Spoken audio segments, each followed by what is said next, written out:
Hi everyone, this is Eddie with Redefined Fishing Channel. I know it has been a long time since I've made a video or I've talked to you guys through the cameras, but a lot has been going on for the past couple of months. My dad was sick and unfortunately he passed this July, and also work and taking care of my Airbnb in Puerto Rico.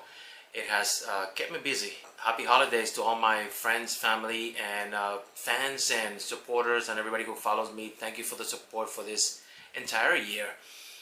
Also, I think I did mention before, we did sold the 21-foot Wellcraft and we took a break. But you know me, I miss my fishing.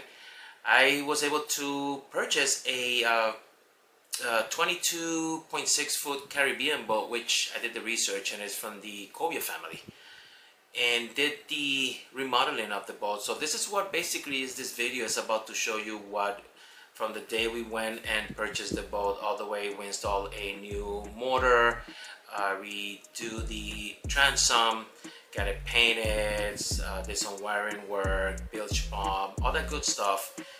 And I want you guys to see the video, and that's what we will be using next year. We are going to do a lot of fishing. That's about it, and I'll be posting a lot of videos. So thank you, and I hope you enjoy it. Don't forget to like the video.